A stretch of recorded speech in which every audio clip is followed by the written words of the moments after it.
Hey guys, okay, so today I thought I would talk about some of the stuff I'm doing to try to save my plants. Yesterday it was 108 degrees here and it just doesn't get that hot here. So everywhere I go, all over town, which I'm trying to do very little of, everything's dying. Everybody's yards are dying. Everybody's plants are wilting. Even the medians where, the taxpayers are paying for things to be pretty, everything's dying. This area hasn't had rain. That's just unheard of here. So I'm trying to redneck engineer some ideas to try to kind of salvage some of the plants that I have. And one of them went poorly. I managed to collapse this entire section over here, but we'll talk about that in a second. So one of the things that I'm doing is I have taken shade cloth my mom gave me and literally just tacked it with nails in front of my giant window, which is normally the main source for light for my little greenhouse plants that I grow and for all my personal stuff. So that sucker, I'm not getting very much light in there right now. And then over here, I have an umbrella that was really old when I bought the house and it disintegrated. So I still had the frame there and I have a lot of plants that are placed around where the frame base was. So I tried to put some shade cloth on it yesterday and the whole thing, I heard a snap pop and then the rest of the frame collapsed. But I've created a little den in here. So I've created this safe space for my plants. Again, I just have it tacked with nails along the roof of my house and everything is in here. Before it collapsed, I felt like it was doing a pretty good job, but it actually seems to be doing an even better job now that it's completely collapsed and the string no longer functions. But I have all my little babies in here. They all look horrible. Just banged my head. But this stuff is gonna survive one way or another. But you can see my jasmine. There was just too much sun coming from there before I hung up that shade cloth. Okay, just hit my head on there. Okay, something else that I'm doing right now because of the extreme heat. Last year I rescued some crotons and some oleanders that were being thrown out by a nursery. In the winter, they don't want to keep extra stuff that they have to take care of. So sometimes nurseries and garden centers will super discount tropical and warm weather plants when the seasons start to change or just throw them away, just FYI. So I have a bunch of those and I have some creeping figs that were also rescues for the same reason. Again, before I take a rescue, I always check the roots and see if it's worth even trying to save the plant. These were in okay condition, but because this is a 108-degree day, I don't know that there's any way to save them unless I do something kind of drastic. So here's my redneck engineering for today. Okay, so I haven't put the oleanders into nice pots yet because I just haven't had the money to spare on buying new ones. But these pots are not going to retain much moisture in the kind of temperatures we're dealing with. So I always have my storage boxes and storage box lids for everything gardening. What I've been doing is watering them and then making sure that I retain whatever runoff comes out of them. Same thing over here and over here.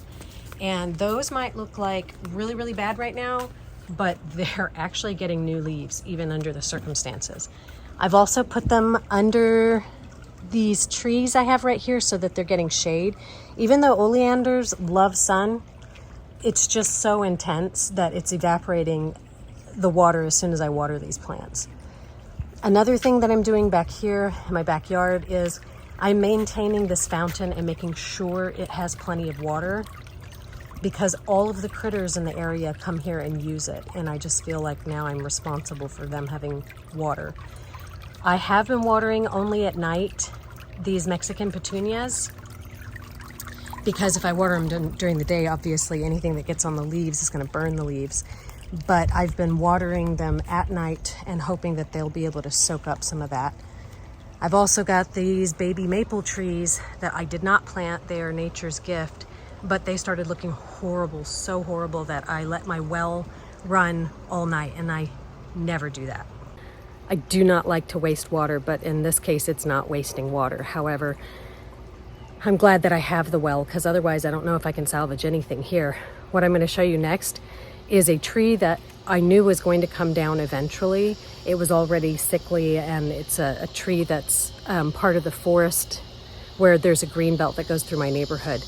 But with the heat, it literally slowly did this until it collapsed on top of the rock landscaping that I did a couple of years ago. So I'm going to show it to you now.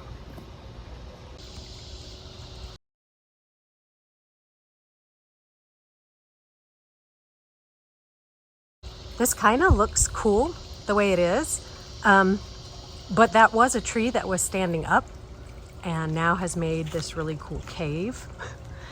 So there's no salvaging the tree in there, but now it's become a place where the muscadine grapes and other vines are growing on it. But that is the tree. That was the landscaping that my family and I built together, which can no longer be seen. And this tree, which was already dying and already in bad shape, just went sideways. Okay, so plants that are doomed. I'm thinking long term. I can't just use my well all the time to try and salvage plants. If we're going to continue to have these weird climate ups and downs with, you know, massive freezes like we had 2 years ago and this insane summer, I'm going to cut my losses with plants and what I'm willing to spend water, money, and energy on. And these are some of the things where I'm going to cut my losses.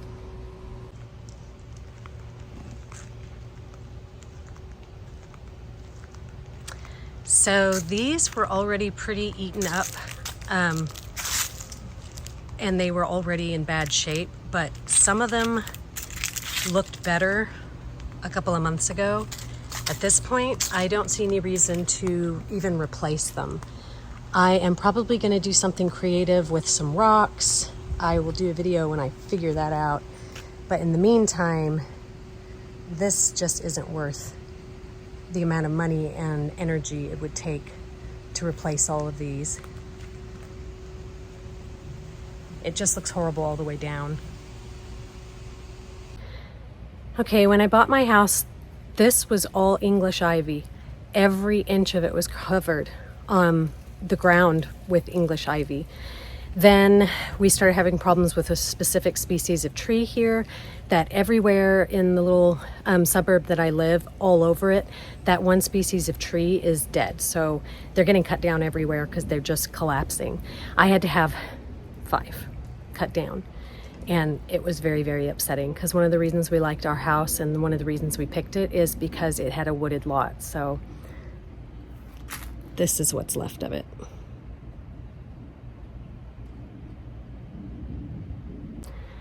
Okay, so I'm talking about stuff that I'm gonna either try to save or just dig up. I'm preparing for future crazy weather, and I'm making decisions now about what I'm gonna do long term. I'm gonna have to cut quite a few things down. As you can see, there's more stuff that's dead. I had some huge old azaleas that were here, and they're just crisp, they're brown. I was bending some of the branches to see if any of them were still alive. Most of them just are brittle. So I think long term, I'm gonna rethink everything that I plant and anything that I replace so that I'm not looking at this again, where everything is just fried. This was all green and all trees. I'm sad. It's so hot today. My eyelids are sweating. Ow. Okay, now we're in my dark house, and that is the window that is covered by the shade cloth now. And it's reducing the amount of light I have to work in here. And I still have all of my full spectrum lights and lamps on, but it's really just not enough light. I mean, the rest of my house looks like a flippin' cave. So to mitigate some of the heat that's coming through the windows, because I really like my house and it has really, really big windows and a lot of light normally, but we've never had a summer like this before. So what I've done is I have some light curtains that don't do a lot to block out heat, but they do block out some sun. However, they do let a little bit of light still come in. What I've been doing is when it's cooler in the mornings and in the evenings, I pull the little curtains back so real light can come through. And then when it's hot like this, I have the screen and the curtain drop to try and reduce a little bit of the heat that's coming through. I did that over here also, same exact thing, just to try to reduce some of the intense light that's coming through. And in a previous video, I showed how the Rangoon creeper that grows inside my house, most of the leaves are on the other side of this so that they are getting intense sunlight out there. I also installed a thermal insulated curtain on our, here. Sorry guys, I'm not good at filming this.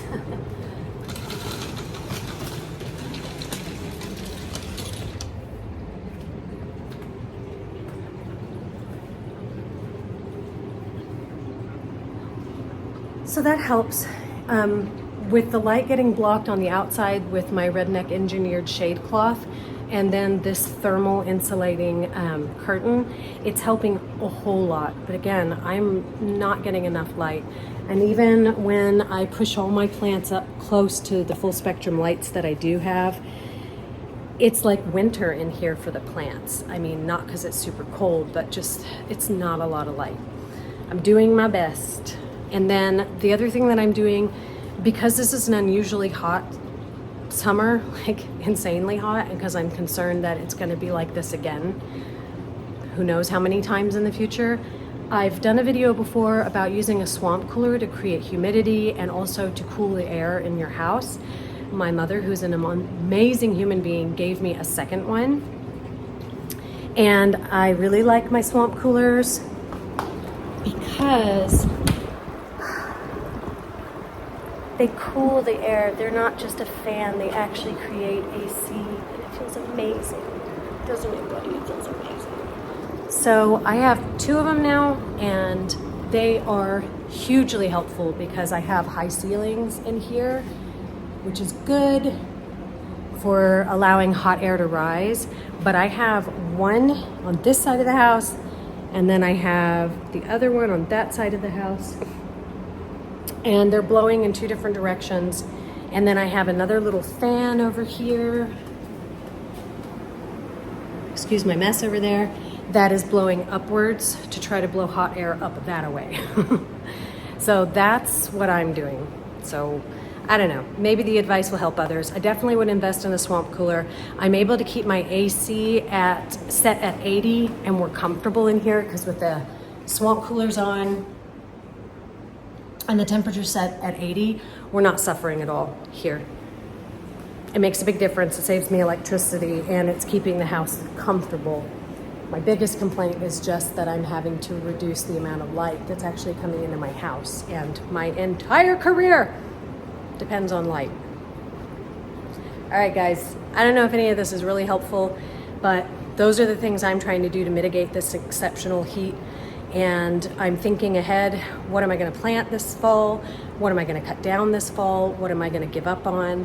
And I'll let you guys know what I do as I go along, and maybe you guys will have some ideas for me too. All right, see you later, bye. Okay, so one more thing I do to try to mitigate the heat and deal with it is when I am gardening outside, I wear these little ice rings. I just get them online, and usually I'll type into the search engine like ice ring or frozen neck ring.